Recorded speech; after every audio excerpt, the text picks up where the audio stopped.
പാതിവില തട്ടിപ്പ് കേസിൽ ബി.ജെ.പി. സംസ്ഥാന വൈസ് പ്രസിഡന്റ് എൻ രാധാകൃഷ്ണന്റെ മൊഴിയെടുക്കാൻ ക്രൈംബ്രാഞ്ച് ഒരുങ്ങുന്നു. കേസിലെ മുഖ്യപ്രതി അനന്തു കൃഷ്ണനുമായുള്ള സൗഹൃദത്തെക്കുറിച്ചും അനന്തുവിന്റെ അക്കൗണ്ടിലേക്ക് കോടികൾ നൽകിയതായും വ്യക്തമായ സാഹചര്യത്തിലാണ് പുതിയ നീക്കം.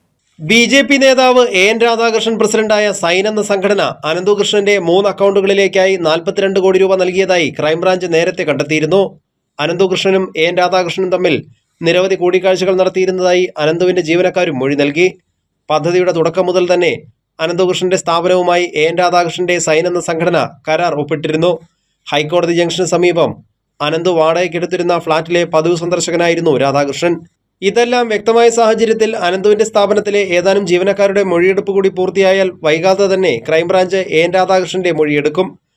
അനന്തുകൃഷ്ണന്റെ ഉടമസ്ഥതയിലുള്ള social B ventures, professional service innovations എന്നീ സ്ഥാപനങ്ങളുടെ എറണാകുളം ഇയാട്ടുമുക്ക് ശാഖയിലെ 2 അക്കൗണ്ടുകളിലേക്കും ഗ്രാസ് റൂട്ട് ഇമ്പാക്ട് ഫൗണ്ടേഷന്റെ പാലാരിവട്ടം IDFC ബാങ്കിലുള്ള അക്കൗണ്ടിലേക്കുമാണ് സൈൻ പണം കൈമാറിയത്.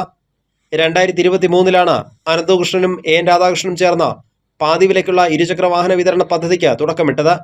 കേന്ദ്ര സർക്കാരിന്റെ പിന്തുണയുണ്ടെന്ന് തെറ്റിദ്ധരിപ്പിച്ചായിരുന്നു പ്രചാരണം.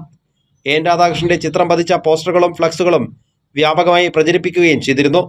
കൈരളി ന്യൂസ്, കൊച്ചി.